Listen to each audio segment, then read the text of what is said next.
The serial killer family at the Charleston Inn, South Carolina, 1715.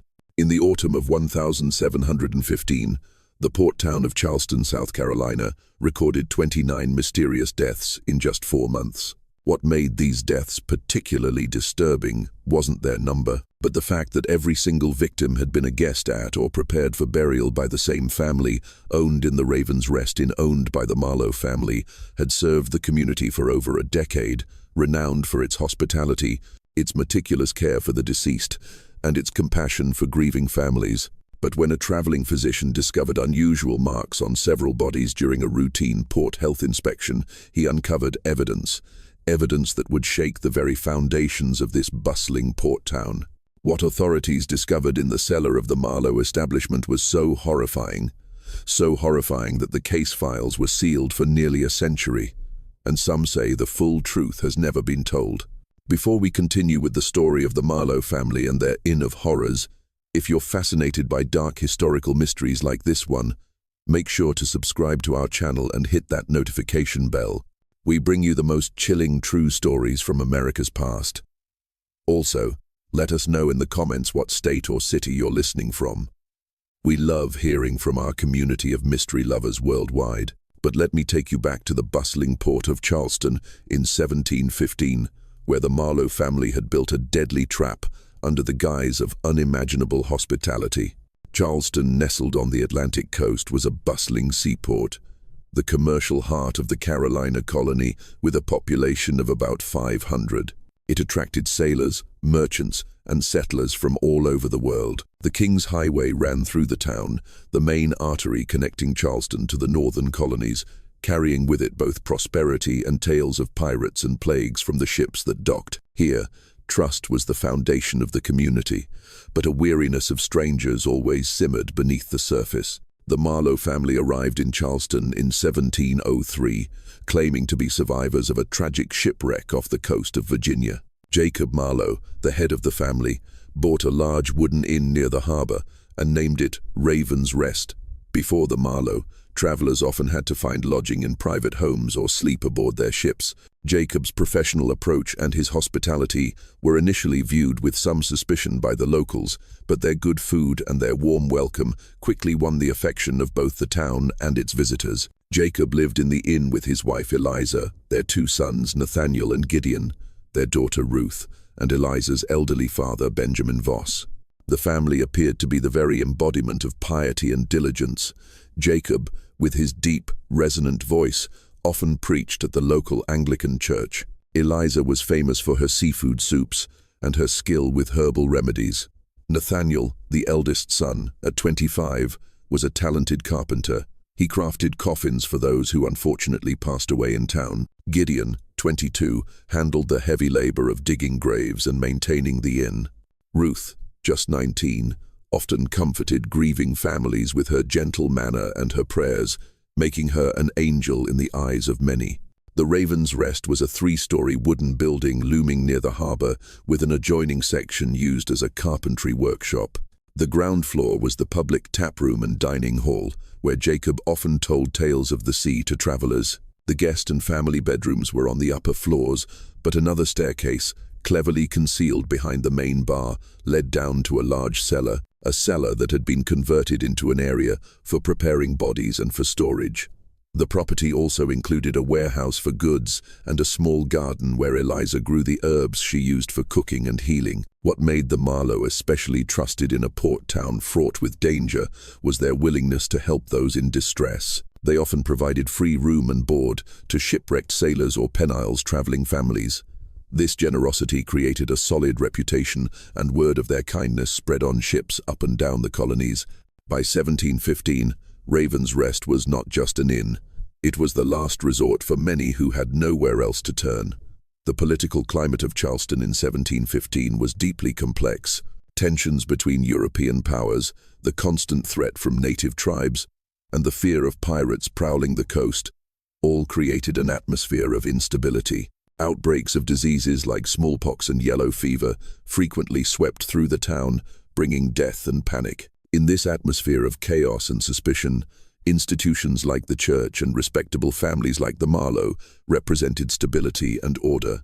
They were the last refuge. When the world outside became too dangerous, however, beneath this veneer of hospitality and piety, something sinister was taking root within the Marlowe family. The chaos of a port town, the trust that weary travelers placed in them, and the very nature of running an inn, it created opportunities that most people could never imagine. Death was not just an unfortunate part of life in Charleston, it had become their livelihood and their obsession. And the line between caring for the unfortunate deceased and creating them, was about to be crossed in ways that would horrify anyone who discovered the truth. The first sign that something was amiss came on the 12th of October, 1715, when Dr. Edward Langley arrived in Charleston to conduct a routine sanitation inspection of the port. Dr. Langley was a traveling physician employed by the colonial government to monitor disease outbreaks on incoming ships and ensure proper sanitation practices were followed to prevent the spread of epidemics. His visits were routine affairs, typically involving the inspection of merchant ships, warehouses, and public inns. What initially drew Dr. Langley's attention was not the recent number of deaths in Charleston, a sad but not uncommon occurrence in a seaport, but the unusual circumstances he observed during his mandatory inspection at the Raven's Rest in colonial law required all public establishments to permit a medical examination for any death that occurred on their premises. A regulation strictly enforced after a devastating yellow fever epidemic a few years prior when Dr. Langley arrived at the Raven's Rest on that windy morning. He was greeted warmly by Jacob Marlowe and his son Nathaniel. The two men gave him a tour of their inn, proudly pointing out the clean rooms and the tidy kitchen. Everything seemed to be in order, until Dr. Langley requested to examine two bodies they were currently preparing for burial. The first body belonged to James Harrow, a 5-year-old sailor said to have died of malaria 2 days earlier. As Dr. Langley conducted his examination, he noticed something that made him shudder. Along Harrow's neck and arms were tiny needle marks, almost invisible, and around his mouth a slight residue of white powder. These signs were not consistent with malaria, they suggested poisoning. When Dr. Langley questioned these marks, Nathaniel Marlowe quickly explained that it was a folk remedy another sailor had tried on Harrow, a pus of mixed herbs. The explanation seemed plausible enough in a world full of strange remedies. But something in Nathaniel's demeanor, a tension in his voice, the way his eyes darted towards Jacob, it made Dr. Langley decide to examine the next body more carefully. The second body was that of Margaret Wells, a wealthy 50-year-old female merchant said to have died from complications of smallpox. Dr. Langley's examination revealed something even more disturbing. A small, professionally stitched incision on her abdomen. The cut was too clean. It had nothing to do with a normal funeral preparation. When questioned, Jacob Marlowe claimed that Mrs. Wells had asked them to remove an ugly tumor before her burial so she could meet her maker in a state of wholeness, but the stitching was too fine and the reason given was too bizarre. For a family that only performed simple duties, the evidence was becoming clear. These were not natural deaths. The most damning evidence came from the cellar itself. When Dr. Langley requested to inspect the body preparation area, Jacob Marlowe hesitated, but finally he had to lead the way. As the heavy cellar door creaked open, a pungent chemical odor, entirely different from normal herbs, wafted out. The cellar was dark and damp, but what it contained horrified Dr. Langley. Along one wall was a row of large glass jars containing strange solutions, some of which held preserved human organs. When asked about these specimens, Jacob claimed they were for study to better understand the ravages of disease that God has sent down. But the organs looked too fresh. Some were sliced with surgical precision, and others showed signs of various poisons. This was not research, it was a morbid collection. As Dr. Langley documented his findings, he became aware of an oppressive atmosphere enveloping the inn. The family members exchanged meaningful glances, their earlier hospitality replaced by a cold watchfulness. Eliza Marlowe, who had been cooking soup in the kitchen, appeared at the doorway with a smile that now looked like the smirk of a predator. Even young Ruth, who seemed so innocent, watched the proceedings with eyes that held a wisdom and a coldness far beyond her years. Dr. Langley realized he was not just dealing with suspicious individuals. He was dealing with a family operating as a single unified entity, hiding a deadly secret. Most disturbing of all was a leather-bound journal, a journal that Dr. Langley noticed partially hidden under a stack of linen in the cellar. Before he could examine it more closely, Ruth Marlowe quickly moved to block his view, claiming with an innocent face that it was her prayer journal. But in the brief glimpse Dr. Langley caught, he saw detailed notes about various guests, including information about the cargo they carried, their hometowns, and meticulous observations of their health. When the inspection concluded, Dr. Langley found himself in a difficult position. His medical knowledge told him that at least 2 of the recent deaths were due to poisoning, but his evidence was circumstantial, and the Marlowe family was respected throughout the community. Furthermore, as a physician of the colonial government, his accusations against a prominent local family would easily be dismissed by the local sheriff, who had known and trusted the Marlowe for over a decade that evening. As Dr. Langley prepared his preliminary report at another tavern, he was approached by several sailors and local merchants who had heard about his tense inspection at Raven's Rest. Their conversation revealed a pattern that sent a chill down his spine. In hushed tones, they spoke of the unusual number of travelers who vanished without a trace, the way seemingly healthy individuals would suddenly fall ill and die after just one night's stay, and how the Marlowe family always seemed charitable enough to handle the burials for these unfortunate souls. A particularly disturbing story came from a shipwright whose close friend, a merchant, had died just a week earlier. He confided that his friend was in perfect health when he arrived in Charleston, but after having dinner at Raven's Rest, he suffered a violent seizure and died. Eliza Marlowe had explained it was due to bad fish, a not uncommon occurrence. The Marlowe family had immediately offered to bury him, waiving all costs out of Christian charity.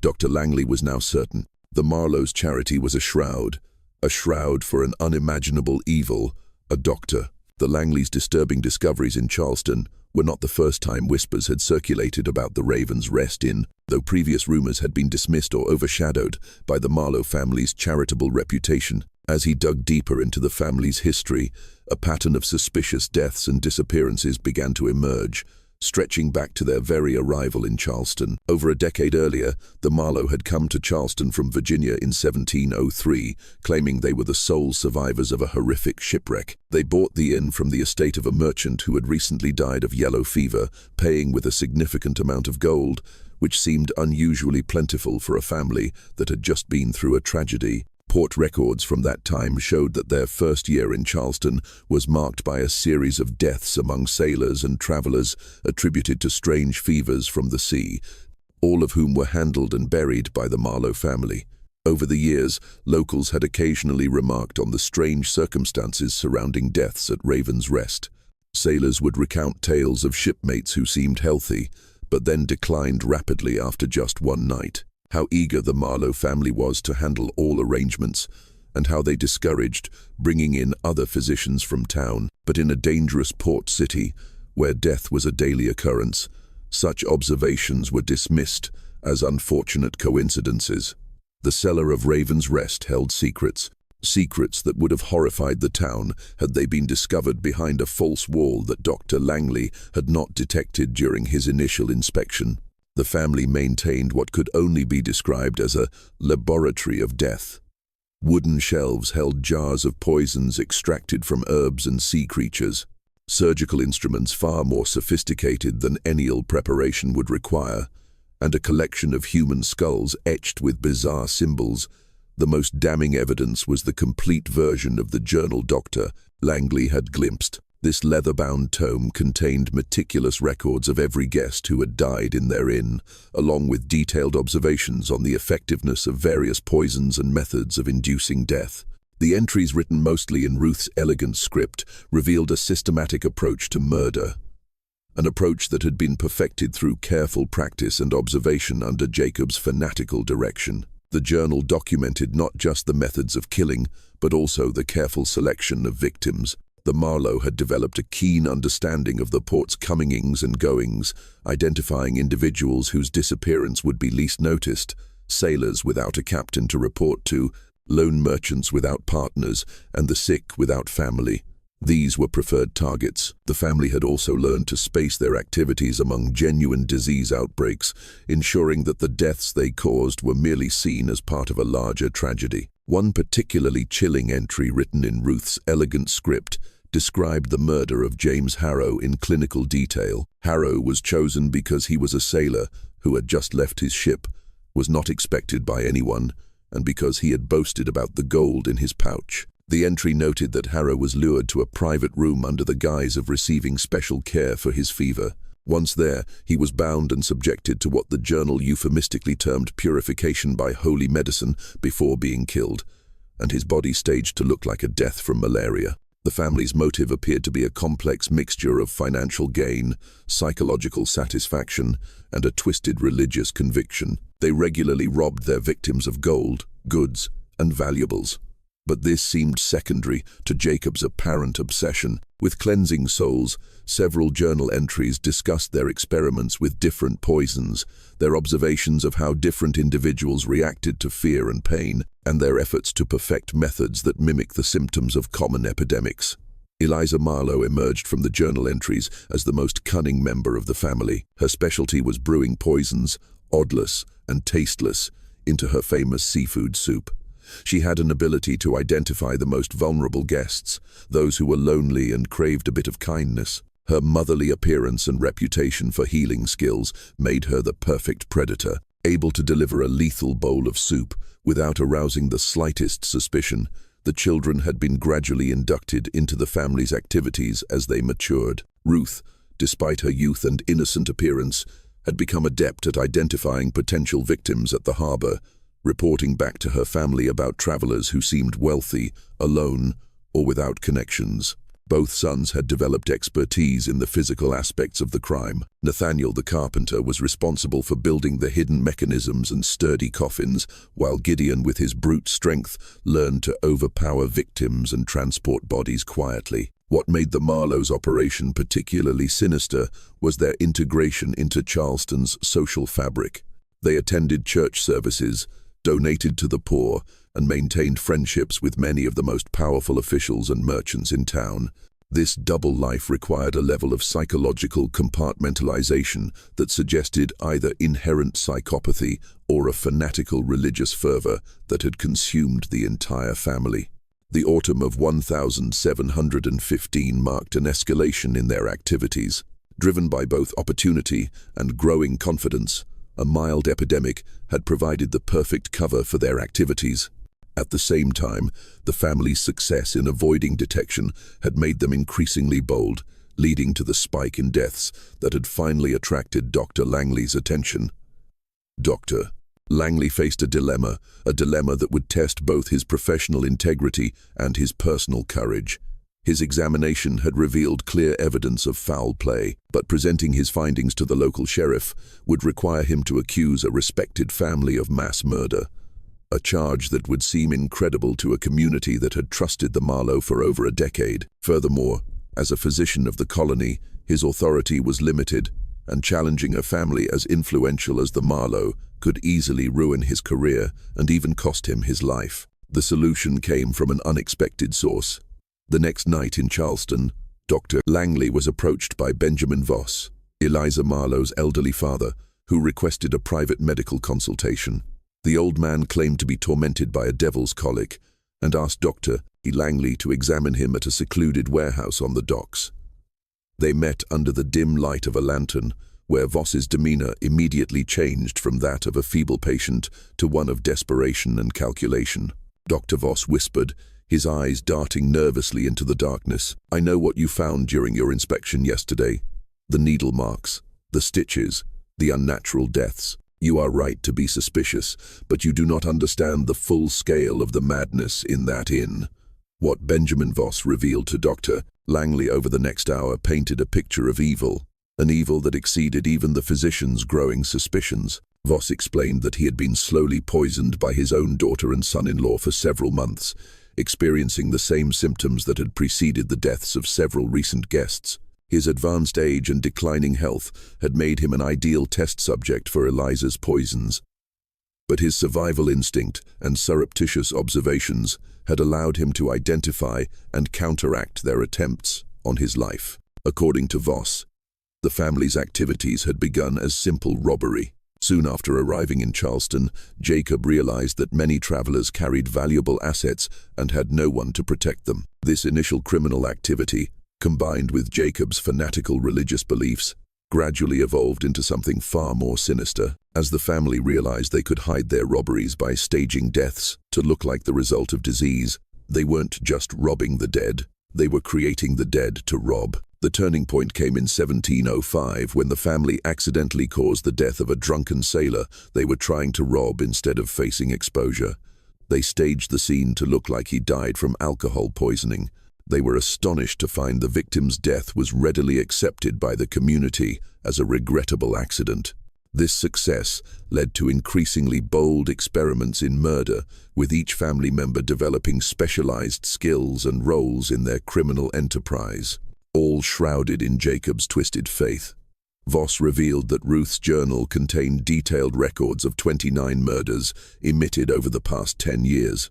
With victims carefully selected from those coming and going from the port to avoid detection, the family had developed a network of informants among the near-dwellers at the docks who would alert them to potential targets. Merchants carrying large sums of gold, sailors without a captain, or anyone whose disappearance might not be immediately investigated. What made Voss's testimony particularly credible was his intimate knowledge of the family's methods and his ability to provide specific details about recent victims that Dr. Langley had examined. He described exactly how James Harrow had been injected with poison, how Margaret Wells had been surgically cut open after death to retrieve valuables hidden in her clothing, and how other victims had been slowly poisoned with Eliza's soup while she pretended to care for them through fictitious illnesses. The old man also revealed the existence of a mass grave hidden in the dunes near the harbor, where the family disposed of victims whose bodies showed too many signs of violence to be explained away.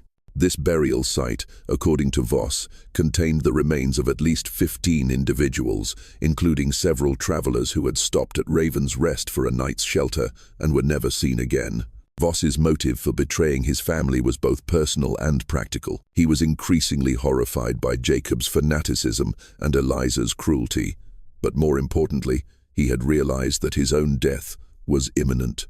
The family had grown tired of caring for him, and recent conversations had made it clear that his usefulness as a test subject was coming to an end. His only hope for survival was to expose their crimes and seek protection from the authorities. The old man proposed a plan that would allow Dr. Langley to gather irrefutable evidence while protecting both of them from immediate retaliation. Voss would provide the physician with a brass key to a secret compartment in the cellar where the journal and the map were kept. He advised Langley to act the next day, when the Marlowe family would be absent at the Anglican church for service. This would give Dr. Langley the documentation he needed to convince the sheriff, while Voss would use the same opportunity to board a ship heading north. Dr. Langley spent the rest of the night wrestling with the implications of Voss's revelations. The scope of the crimes was staggering, involving dozens of murders committed over a decade by a family that was trusted and respected by the port town. The evidence Voss promised would likely be enough to secure convictions, but it would also destroy the illusion of safety in a community already fraught with danger, where trust in one's neighbor was one of the few things left. More troubling was the realization that Dr. Langley himself was now in danger. His inspection had clearly aroused the Marlowe family suspicions, and his continued presence in Charleston was a threat to their operation. Voss warned that the family had killed to protect their secrets before, and they would not hesitate to do so again if they felt cornered. The plan they devised required precise timing and considerable courage. Dr. Langley would need to get into the cellar, find the secret compartment, and retrieve the journal and map before the family realized what had happened. Meanwhile, Voss would disappear on a ship, making it seem as if he had simply left town, a not uncommon occurrence in a bustling seaport. The next morning, the Charleston sky was grey and windy, with the chill of the Atlantic seeming to seep into the very cobblestones of the streets as residents prepared for church services. Dr. Langley had spent a sleepless night at the tavern, alternately reviewing his medical notes and questioning the recklessness of the plan he was about to undertake. The weight of the horrifying evidence hidden in the cellar of Raven's Rest pressed on his mind, made heavier by the knowledge that his own life now hung in the balance. Benjamin Voss had given him detailed instructions on how to enter the inn and find the secret compartment in the cellar while the family was away. The Marlowe, as devout members of the Anglican Church, never missed service and often stayed to socialize with dignitaries afterward. This would provide Dr. Langley a precious window of time to act and bring the evidence to Sheriff Ward. The old heavy brass key Voss had given him was designed to open a hidden compartment beneath the cellar's rotting floorboards. According to the old man, this compartment held not only the complete murder journal, but also Eliza's most potent poisons, and a detailed map showing the location of the mass grave in the dunes where dozens of victims had been disposed of over the years. As the church bells began to toll across Charleston, Dr. Langley positioned himself in an alley across from the inn, watching the Marlowe family emerge in their finest attire. Jacob wore a formal black suit, giving him the look of a respectable preacher, while Eliza wore a grey dress with a white shawl that emphasized her matronly appearance. Nathaniel and Gideon walked on either side of their parents, looking every bit the diligent sons, while Ruth walked demurely beside her mother, her innocent appearance masking the coldness Voss had described. What Dr. Langley found most disturbing was how normal the family appeared as they walked towards the church. Their faces showed no trace of the fanaticism and cruelty Voss had described, no hint that they had murdered dozens of innocent people. They nodded to neighbors, smiled at playing children, and presented themselves as a model of piety and diligence. The physician waited a full 30 minutes after the family's departure before approaching the inn. The wooden building stood silent and menacing under the morning light, its walls holding secrets that would shock the entire colony if they were revealed. Dr. Langley's hand trembled slightly as he slipped in through the back door, but his medical training had prepared him to confront horrific realities, and he forced himself to proceed methodically. The cellar at first appeared exactly as it had during his inspection, dark, damp, and filled with common ferial tools. The boards used to lay out bodies were clean, and a few empty coffins rested peacefully in the corner. It was only when Dr. Langley began carefully examining the floor that he found the secret compartment Voss had described. Behind a loose board, under an old workbench, the brass key opened a trapdoor, revealing a smaller subella, a space of horrors beyond his worst imaginings. This secret cellar was the Marlowe family's true laboratory.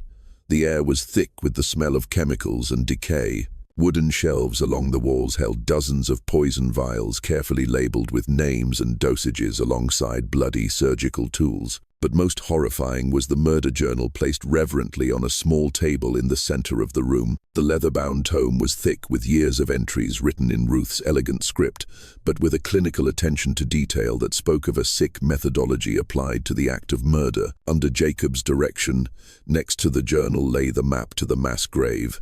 Meticulously drawn, Dr. Langley's medical knowledge allowed him to understand the technical aspects of what he was reading. But the clinical precision with which Ruth had documented the family's crimes was perhaps more horrifying than the murders themselves. Each entry followed a similar format: description of the victim, method of approach, type, and dosage of poison used, observations of the victim's convulsions and reactions, and notes for future improvements. The entries showed a progression from simple poisonings to increasingly complex concoctions, suggesting years of practice and refinement. Some recent entries even described experimental cuts made on victims to see how they reacted to pain. What shocked Dr. Langley most was the discovery that the family's activities were not just limited to those who died in the inn. The journal recorded plans to target wealthy merchants and officials in town. They had developed a system for identifying vulnerable individuals within the Charleston community, often waiting for the perfect opportunity, a long trip, an illness, to strike in places where they were least likely to be suspected. The marginal notes were even more disturbing than the main entries. Jacob's short comments written in a shaky hand were filled with twisted biblical quotes to justify his actions. He saw his victims not as human beings, but as souls in need of purification, approaching murder with the same sick fervor a missionary might use to save souls. The Marlowe family were not just serial killers, they were fanatics waging their own private holy war. As Dr. Langley continued to examine the secret cellar, hastily stuffing the journal and map into his coat pocket, he became aware of voices outside the inn. Glancing through a crack in the wall, he realized with growing panic that the Marlowe family was returning. The church service had ended much earlier than expected. The voices grew louder, and he recognized the deep, resonant tone of Jacob Marlowe as they entered the inn.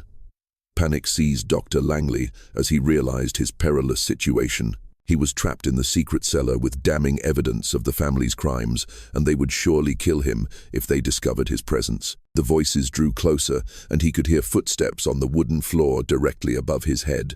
His only escape was through the trapdoor, which would put him directly in their line of sight. Hiding in the cellar was only a temporary solution. Sooner or later, they would come down just when we thought. Dr. Langley's investigation might expose the horrible truth about the Marlowe family. The situation takes a deadly turn. If this story is giving you chills, share this video with a friend who loves dark mysteries. Hit that like button to support our content, and don't forget to subscribe to never miss stories like this. Let's discover together what happens next in this inn of horrors. In his desperate search for another escape route, Dr. Langley noticed a faint cold draft coming from behind a stack of old coffins at the far end of the cellar. Partially obscured was another rickety wooden door, a door that seemed to lead to a different space. With the family's voices directly overhead, he had no choice but to risk exploring this unknown passage, hoping it might lead to freedom rather than deeper into the nightmare he had uncovered. The door led to a damp tunnel, shored up with rough wooden beams that stretched towards the harbor. The smell of salt and decay mingled together. As he moved through the tunnel by the dim light of the lantern he carried, the physician began to understand the true scale of the Marlowe family's operation. This was the path they used to transport the bodies to the dunes. The tunnel ended at an exit, cleverly camouflaged behind a pile of old fishing nets right at the edge of the sandy dunes. And it was here, under the pale moonlight, that he saw it. The mass grave, human bones, bleached white, protruded from the wind-swept sand. Some skeletons still clinging to tattered pieces of clothing. Some were buried individually. Others were simply thrown on top of each other. The smell of death and the sea was overwhelming. But Dr. Langley's medical training allowed him to examine the scene with professional detachment. Despite his utter horror, this was the final physical proof he needed. What he discovered in the dunes revealed the full extent of the family's crimes. The remains of at least 15 individuals were visible, but Langley knew there were more hidden beneath the sand, representing over a decade of systematic murder. Some skeletons showed evidence of the surgical cuts recorded in the journal, while others seemed to have just been discarded. Personal effects scattered among the remains. A sailor's belt buckle, scraps of silk from a merchant woman's dress, foreign coins. They indicated that robbery was indeed a significant motive for many of the murders. Most disturbing was an area near the tunnel exit, where the bodies of the two most recent victims, James Harrow and Margaret Wells, had been shallowly buried. Dr. Langley recognized their clothing, confirming that the Marlowe had systematically murdered their guests. The carelessness in burying these bodies suggested the family had become arrogant and reckless, perhaps believing no one would ever dare to suspect them. As Dr. Langley hurried back into the tunnel, he heard voices echoing from the direction of the inn. The Marlowe had discovered the disturbance in their secret cellar. Multiple voices called out, but their tone was not one of concern. It was the patient, predatory sound of hunters pursuing cornered prey. Jacob and his sons were entering the tunnel, cutting off his only escape route, the dark tunnel. It had now become a trap, blocked at both ends. Dr.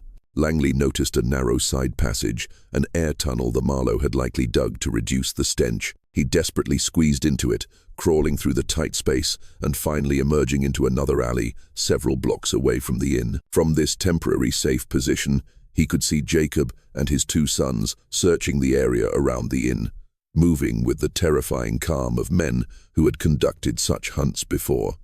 It was clear that Dr. Langley was not the first to discover their secrets, and the methodical way they scoured the area suggested that previous inquisitive individuals had not survived their discoveries. The physician's escape from the clutches of the Marlowe required all his wits and considerable luck. He could not go back for his belongings. With the journal and map tucked securely in his coat, he ran to the office of Sheriff Ward. avoiding the main streets where the Marlowe might be looking for him. His evidence was enough to convince anyone, but he needed to get there before the Marlowe family realized their prey had escaped and decided to silence him permanently. What Dr. Langley didn't know was that Benjamin Voss had not escaped as planned. The old man had been spotted by Ruth as he tried to sneak onto a ship and had been confronted by his family about his betrayal. Under threat, Voss had revealed everything about his arrangement with Dr. Langley, including the physician's plan to retrieve the evidence and expose them to the sheriff. This revelation had prompted the family to return to the inn earlier than intended and begin their search for Dr. Langley. More ominously, it had convinced Jacob that their time in Charleston was over. Instead of simply eliminating Dr. Langley and continuing their operations, they decided to burn the inn, erase all traces, and flee to another colony where they could start anew. The Marlowe's escape from Charleston was planned as ruthlessly and swiftly as their crimes. That evening, while Dr. Langley was trying to convince a skeptical sheriff, a great fire erupted from Raven's Rest. They claimed a lantern had overturned a tragic accident. They stood among the crowd, weeping and wailing over their loss. To most of the community, this was a tragedy that had befallen a respectable family, requiring their sympathy and support. But in reality, it was a perfectly staged performance to destroy evidence and create a cover story for their disappearance. What the townspeople didn't realize was that the fire was not an accident, but a methodical act of destroying evidence. The flames consumed the cellar and the secret subcellar, turning all remaining evidence to ash.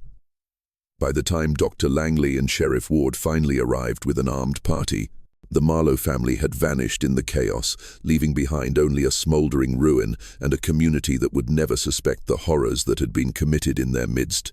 Dr. Langley's account, though supported by the journal and map, was met with skepticism. The fire had destroyed all physical evidence at the inn. When investigators dug in the dunes, they found only a few skeletons, not enough to prove the scale of the crimes described in the journal. Many suggested the journal was the product of a sick imagination, perhaps belonging to Dr. Langley himself or the young, mentally disturbed Ruth Marlowe. The subsequent investigation was hampered by the community's resistance. Resistance to believing such terrible things about the Marlowe family. Church dignitaries and reputable merchants provided attestations to the Marlowe's good character, insisting they were respectable members of the community who could not possibly have committed the crimes Dr. Langley described. With no family to question and with most physical evidence destroyed by the fire, the colonial authorities were forced to conclude that while suspicious circumstances existed, there was insufficient proof to warrant a massive intercolonial manhunt. Benjamin Voss's disappearance was explained by the Marlowe before they fled. As him having boarded a ship back to England, no trace of him was ever found, and his fate remained officially unknown.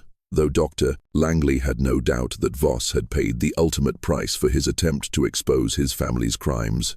His body likely consumed by the flames. The aftermath of Dr. Langley's discoveries haunted both him and the community of Charleston for years to come. The physicians submitted detailed reports and copies of the journal to the colonial authorities, but with no Marlowe family to question and most physical evidence destroyed, the case was eventually classified as inconclusive and sealed away. Dr. Langley never stopped believing what he had witnessed, and he spent considerable personal resources trying to track the Marlowe family. His inquiries revealed a pattern of infires and suspicious deaths in other port cities along the coast, from Savannah to Philadelphia. But by the time he could alert authorities in those areas, the family had presumably vanished again. He was always too late. Too late to prevent further murders or capture the perpetrators. The people of Charleston were left to grapple with the possibility that they had lived alongside fanatical murderers for over a decade. Some residents refused to believe Dr. Langley's account, insisting the Marlowe were victims of a tragic accident and a vicious slander.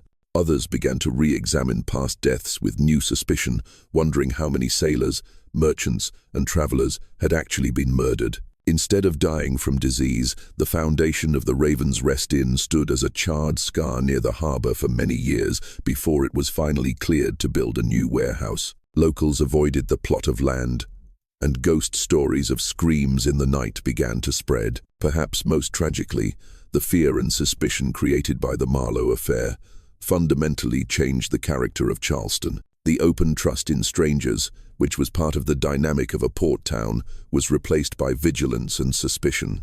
Innkeepers began to look at their guests with doubt. Death by disease, already frightening, now carried a new terror, and the fabric of the community was permanently torn. Dr. Langley continued his work as a colonial physician, but he was forever changed by what he had witnessed in Charleston. He developed an almost obsessive attention to detail during his inspections, examining every death in a public establishment with the thoroughness of a criminal investigator. His colleagues and superiors began to see him as eccentric, even paranoid. But Dr. Langley knew.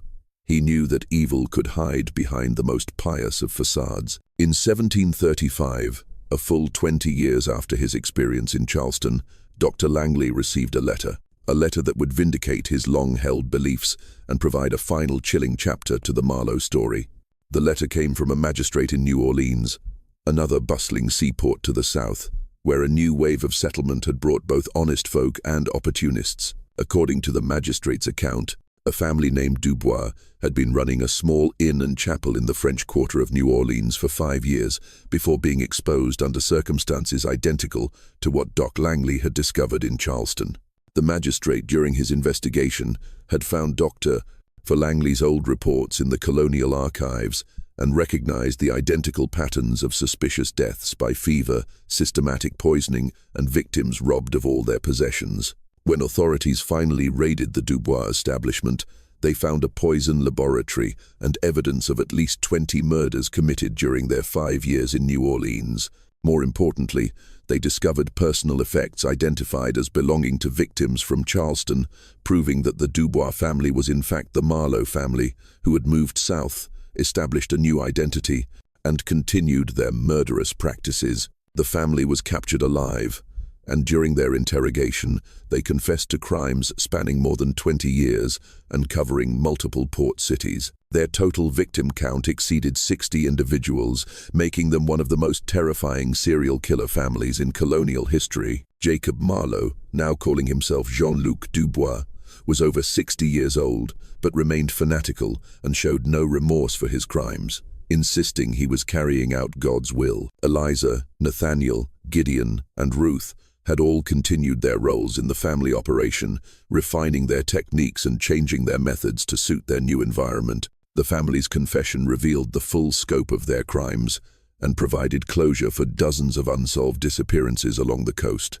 They described in detail how they had perfected their system of selecting victims, establishing credibility in new communities, and disposing of evidence.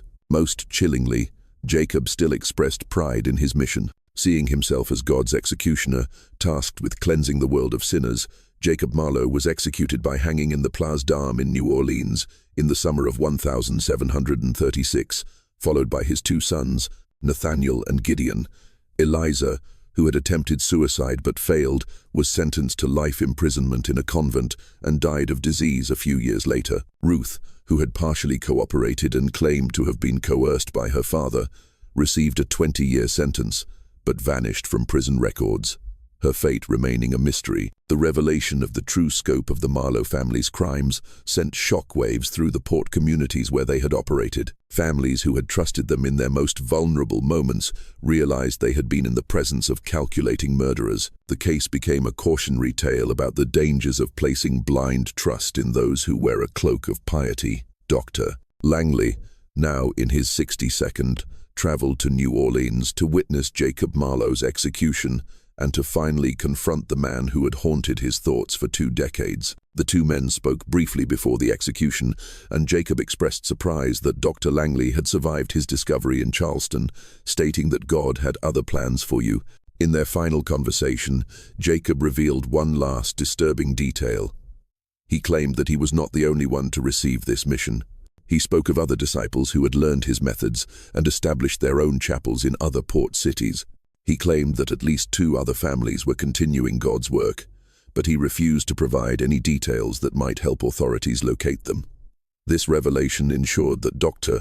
Langley's remaining years would be spent in the knowledge that the evil he had discovered in Charleston was just one branch of a fanatical and deadly network still spreading through the colonies. The community of Charleston, though it continued to prosper, never fully recovered from the revelation that their pious neighbors had been fanatical murderers. The charred foundation of Raven's Rest became a grim reminder, and suspicion was sown in the heart of a town already fraught with danger. Today, the records of the Marlowe family's crimes remain largely sealed or lost.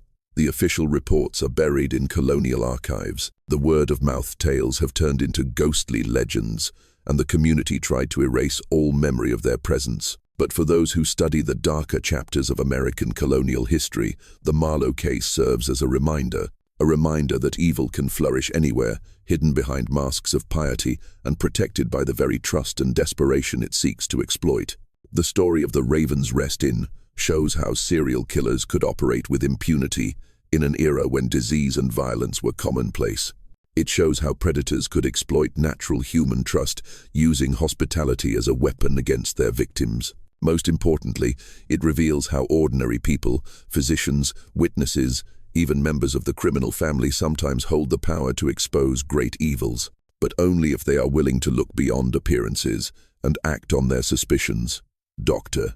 Langley spent his final years documenting everything he had learned about the Marlowe case, hoping that his records might someday help other authorities recognize similar patterns of crime in other port cities. He passed away in 1748, taking with him the intimate knowledge of one of America's most horrifyingly fanatical criminal families. His detailed notes were discovered among his papers and eventually made their way into the archives, where they remain today as a testament to crimes that shocked even a world that was all too familiar with death. The legacy of the Marlowe family extends beyond their immediate victims to encompass the fundamental changes they brought to every community they touched. They destroyed the fragile sense of security in a chaotic world, replacing trust with suspicion and piety with fear.